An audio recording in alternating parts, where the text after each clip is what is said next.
El tema a abordar es sistema financiero y desarrollo productivo. Yo voy a convocar a quienes serán los protagonistas al escenario y en tanto ellos se acercan vamos a ahondar en la temática. Muy bienvenido y muchísimas gracias. Javier González Fraga, presidente del Banco de la Nación Argentina. Lo invitamos a subir al escenario y también a quien será responsable de la moderación, Eugenia Stibor. Ella es presidenta de la Cámara de Cerámicas Rojas. Sistema financiero y desarrollo productivo. Los bancos juegan un papel fundamental en el desarrollo productivo de cada sector y del entramado industrial en su conjunto. El Banco Nación como motor de inversiones. ¿Cuál es el rol de este banco? ¿Cómo impactan en las empresas y en el sector productivo las políticas del banco? Las respuestas y las preguntas son todas vuestras. Muchas gracias. Bueno, muy buenas tardes. Muchas gracias por acompañarnos. Javier, un placer poder hacer esta entrevista.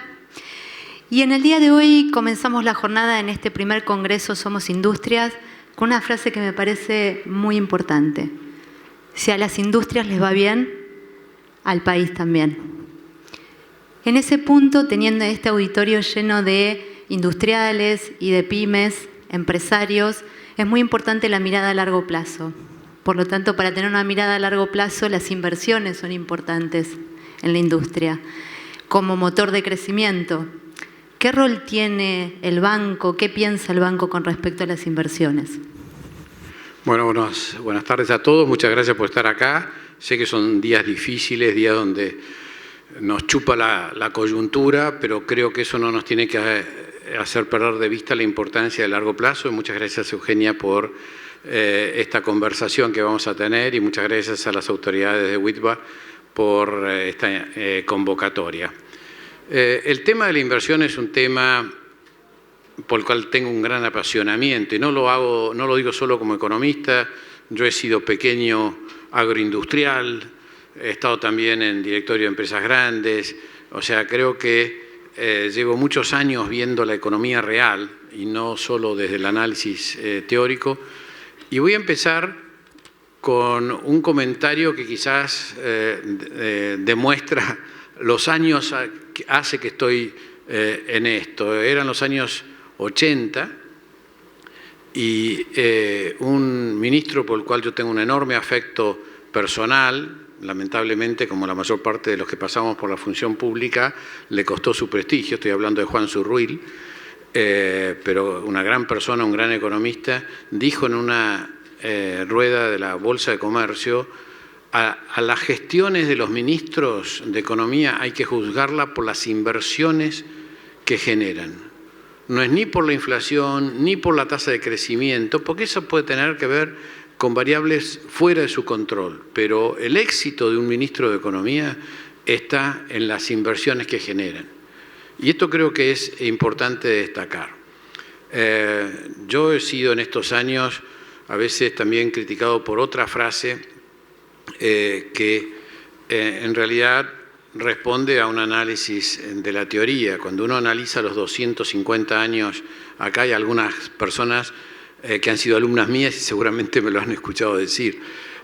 Cuando uno analiza 250 años de teoría económica, podemos discutir si un poco más o menos, no existe un economista que haya dicho que estimular el consumo genera crecimiento económico. Ni uno. Algunos estaban pensando, Keynes lo dijo. Mentira. Los desafío a que encuentren en la teoría general o en los libros de Keynes una frase que diga esto. No lo dice. Sí es cierto que en marzo de 1933 él publicó 3 artículos en Times, en lo que se llamaría el camino hacia el desarrollo, hacia la prosperidad.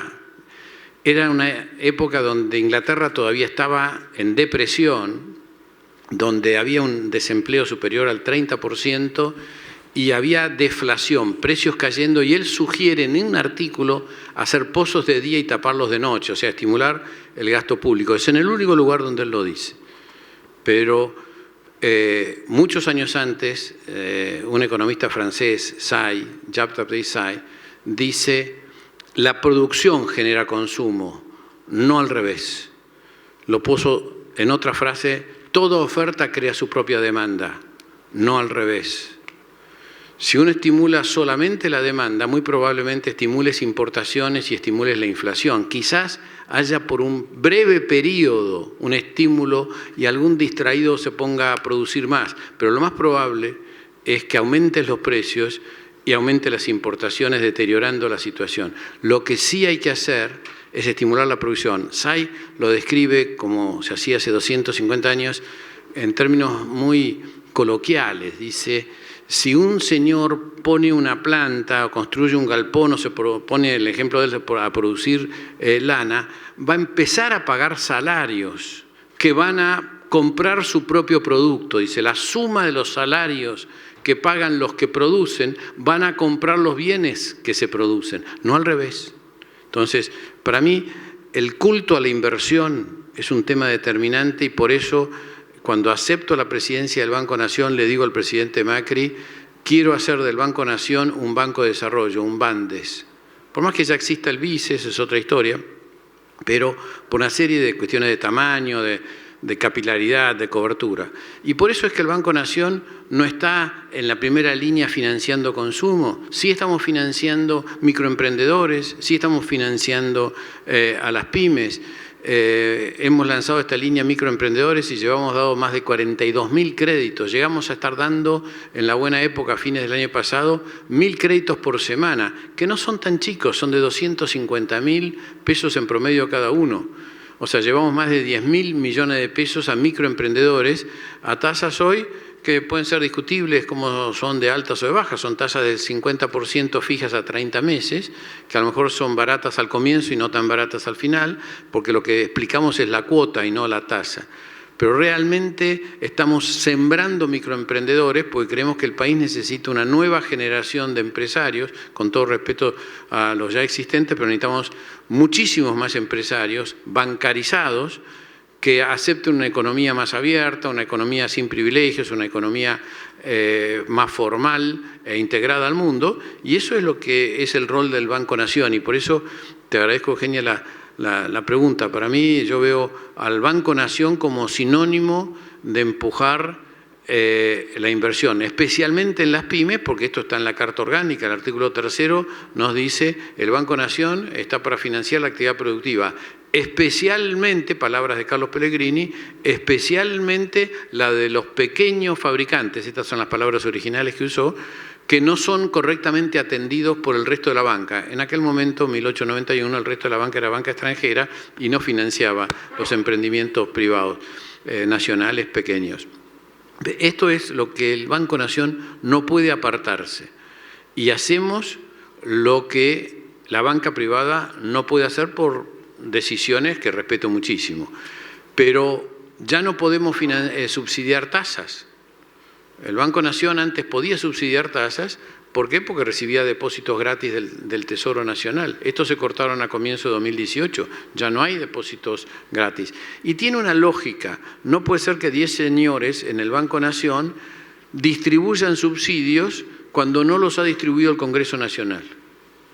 O sea, es el Congreso Nacional, en la ley de presupuestos, el que tiene que distribuir los subsidios. No puede ser el Banco Nación que por tener recursos gratis genere transferencia de recursos. Hasta ahí lo acepto. Entonces, ¿en dónde están las ventajas que puede dar el Banco Nación? Son fundamentalmente en 3 aspectos. En términos de garantías, por eso le damos nosotros y somos el único banco que le presta a microemprendedores sin garantías.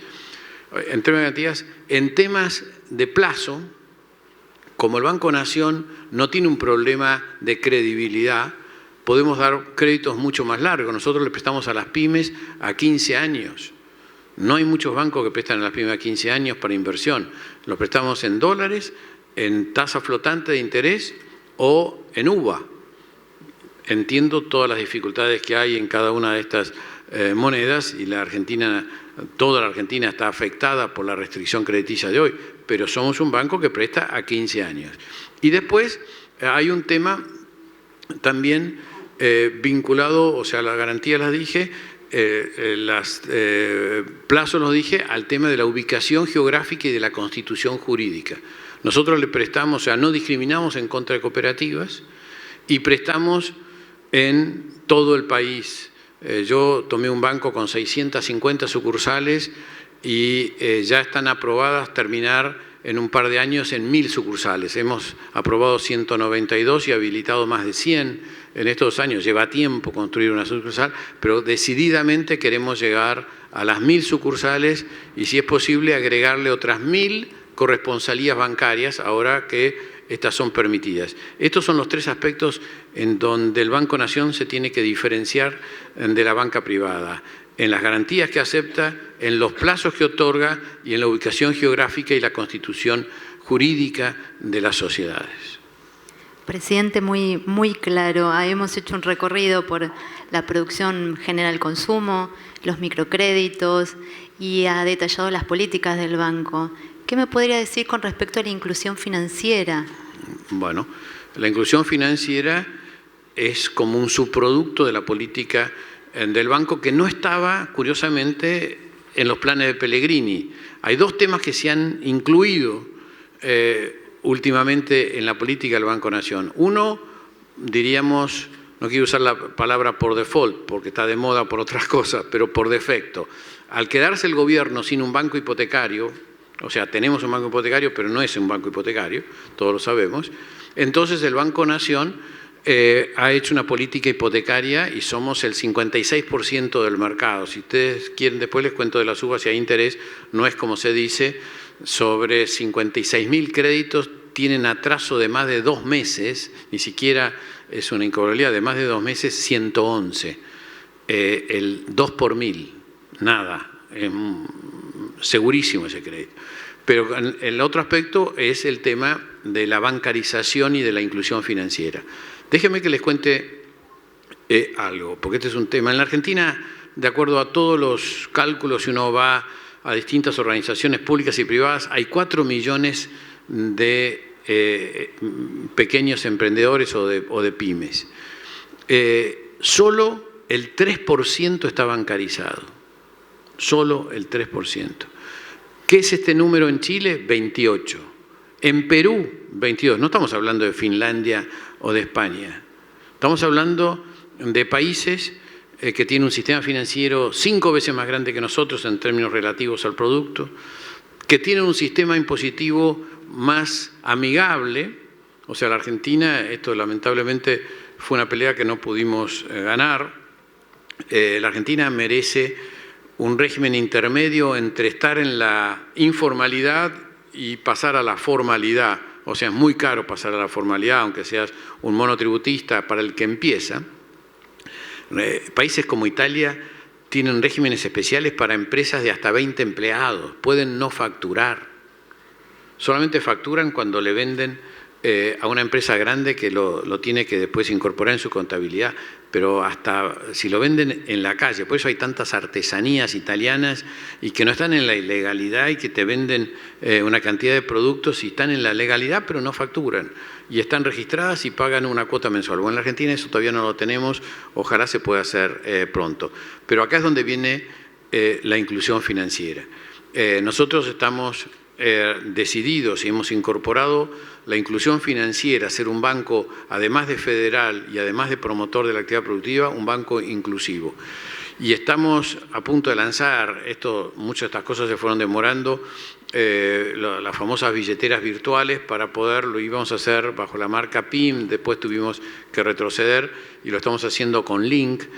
Seguramente antes de fin de año vamos a tener una billetera virtual, o sea, hoy la sucursal está en el teléfono, ¿no es cierto? Entonces, esto podría generar una inclusión financiera, financiando también, como se ha hecho en España, la compra de teléfonos inteligentes, que es lo necesario para poder estar incluido, y estos son los planes que tenemos para realmente acompañar un proceso de inclusión financiera. De los 42.000 créditos que dimos a microemprendedores, 28.000 no estaban bancarizados, o sea, hemos incorporado 28.000 personas al sistema a través del crédito productivo. Por supuesto que este tema de la inclusión tiene que ver con la lucha contra la pobreza. Si uno consulta con la ortodoxia, te va a decir que la pobreza la combatí generando empleo, obvio. Y un poquito más sofisticado viene el argumento de, bueno, pero como el empleo que generás no es necesariamente igual al que se ofrece, tenés que educar. ¿Para qué? Para elevar la calidad de la oferta de empleo. Tampoco podemos estar en desacuerdo con esto. Pero estas dos cosas no explican la totalidad de la realidad. Acá viene la importancia de la vivienda y la importancia de la inclusión financiera.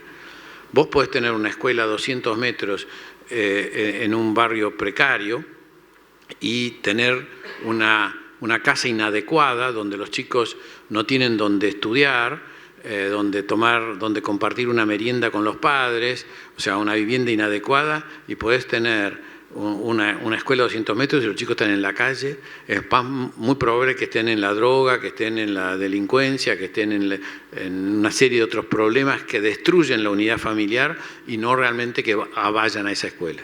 Y la inclusión financiera no es tan poderosa como la vivienda, pero también es una herramienta de igualación. ¿Cuánto tiempo pierden los sectores no bancarizados en ir a cobrar un efectivo, cobrar un cheque, recibir, depositar, en todo el movimiento, comparado con quien tiene la posibilidad de estar bancarizado, que lo manejas a un clic por los teléfonos? Y esto es sumamente importante.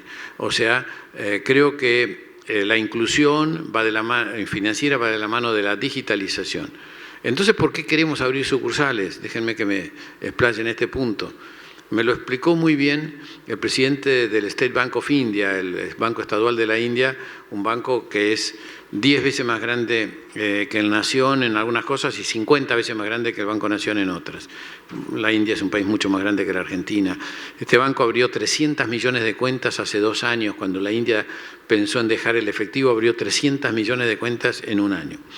Y hablando de este tema de si sucursales o digitalización, me hizo un comentario que quiero compartirlo con ustedes porque me pareció que la experiencia acá era iluminante.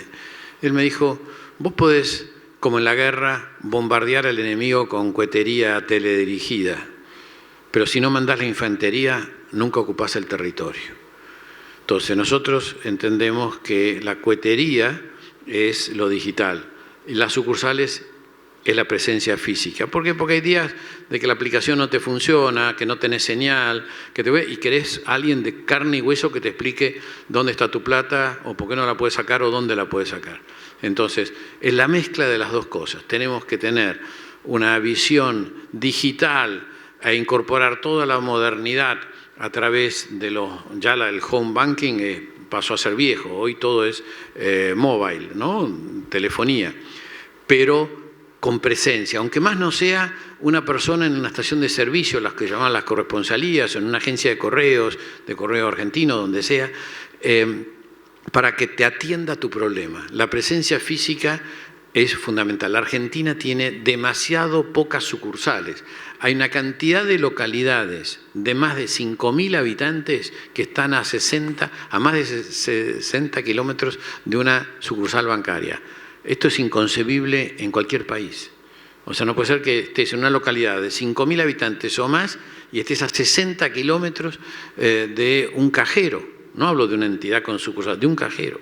Entonces, realmente creo que la Argentina tiene que crecer y este es el enorme desafío del Banco Nación de estar presente en todo el país, atendiendo sobre todo a los que no son atendidos por la banca privada, incluyendo esto de la inclusión. Nos definimos como un banco inclusivo y federal y también nos definimos, quizás un poco ampulosamente, pero existe esta definición en Europa, como banca ética. Cuando decimos banca ética nos referimos no solamente a que no coimeamos o que luchamos contra la corrupción, lo cual es obvio, porque esto no hace falta decirlo, y ni tampoco el lavado de dinero y el financiamiento del terrorismo, sino que además procuramos ser sustentables social y con respecto al medio ambiente. Tenemos por primera vez certificación de esto, informe de este tipo de actividades.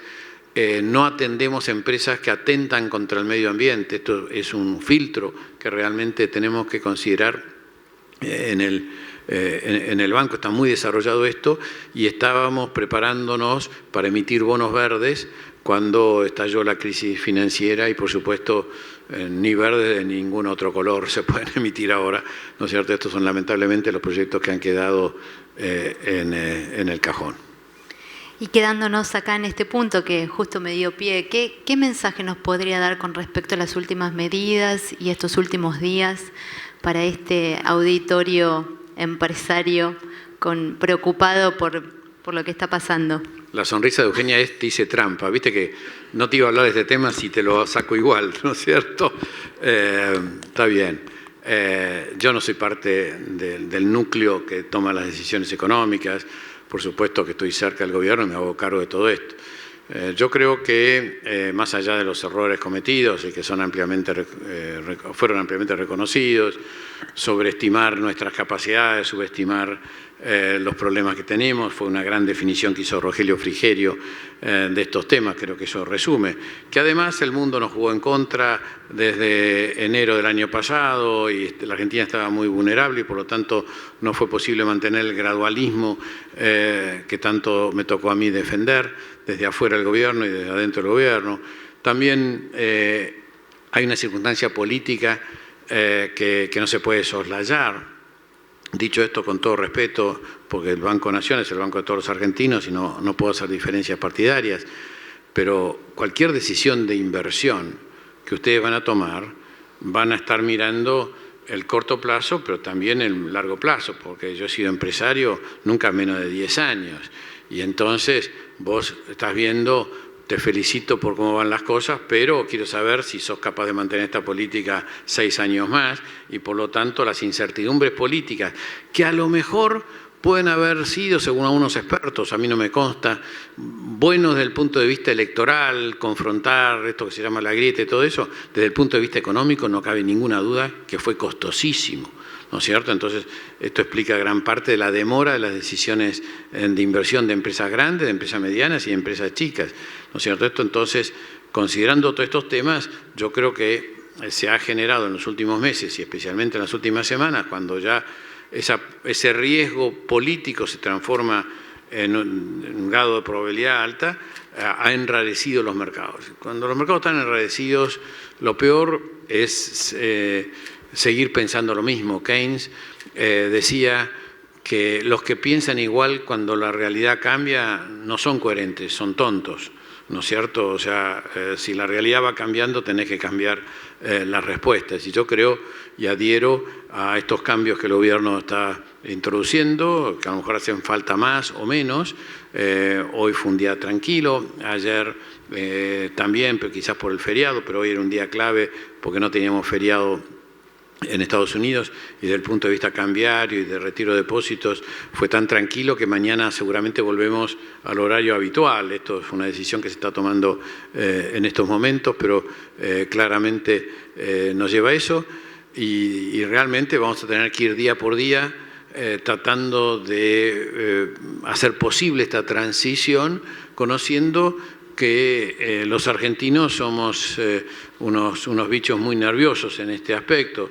A mí me da un poco de mezcla de envidia y de bronca ver lo que está pasando en Inglaterra, donde en 60 días se caen del mundo y sin embargo siguen tomando té de lo más tranquilos y la libra apenas bajó con respecto al dólar, ¿no es cierto? Y nadie se inmuta y realmente lo que tienen por delante es mucho más grave que lo que puede tener la Argentina en términos de cambio de las reglas de juego y de los cambios, o sea, la huida de inversiones y una serie de cosas. Sin embargo, ellos no se inmutan. Pero sin ir tan lejos, uno ve en Uruguay cambios políticos a corto plazo y hay ciertas cosas que no quitan la tranquilidad. O sea, los argentinos somos en ese aspecto muy nerviosos y yo no puedo dejar de recordar un chiste que escribí en enero. O sea, en el informe económico empecé con un chiste en enero del 89 que mereció que me llame el presidente del Central, Machinea, para quejarse por lo que yo había escrito. Y el chiste era este de los dos pescadores que van al norte de Canadá a pescar y aparece un oso corriendo hacia ellos, uno entra en pánico y el otro va a la mochila y se empieza a poner una zapatilla y el que había entrado en pánico le dije, pero tonto, le dice, este oso corre a 80 kilómetros por hora y el otro le contesta, yo solo quiero ganarte a vos, ¿no es cierto?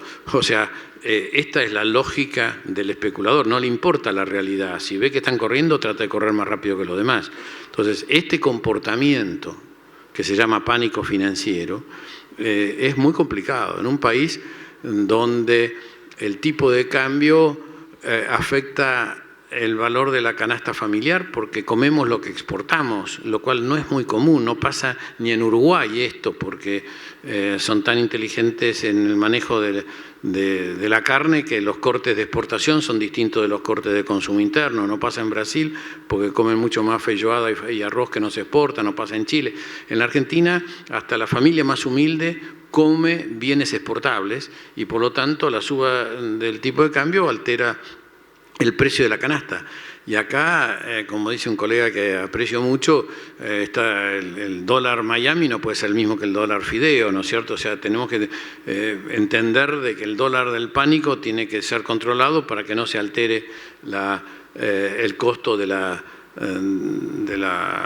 canasta familiar. Y esto creo que es un tema central, o sea, realmente contener la devaluación, o sea, ha sido por muchos años, por décadas, favorable al tipo de cambio flotante, pero en estas circunstancias me parece bien que esté controlado el tipo de cambio porque hay un nivel de incertidumbre que no podemos permitir que se refleje en el precio de los alimentos básicos. Y esto creo que es lo que explica esta etapa de excepcionalidad que esperemos funcione, que más allá de tener las reservas para aguantar, no es lo ideal deshacerse de esas reservas, no solamente mirando a futuro, cuando los economistas dicen, bueno, podemos vender 10.000 millones, tenemos los 10.000 millones de dólares para vender.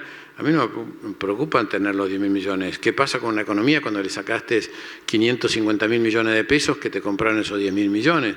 ¿Dónde queda la economía real? Entonces también es importante atender esto. Por eso me parece muy justificable las medidas recientes que no solamente han reperfilado los vencimientos de corto plazo, sino que han limitado la salida de dólares, o sea, hay una limitación cuantitativa y no vía precio de la salida de dólares. Me parece que es una medida adecuada. Bueno, muchísimas gracias por gracias a ustedes. Todos estos grandes comentarios que ha aportado en el día de hoy. Gracias, Eugenia. Bueno, muchas gracias. Muchísimas gracias al presidente del Banco de la Nación Argentina, Javier González Fraga, así como también a Eugenia Stibor, quien ha sido la responsable de la moderación de este panel. A todos les recordamos que en apenas unos minutos nada más comenzará un nuevo panel en este auditorio al que por supuesto están todos invitados.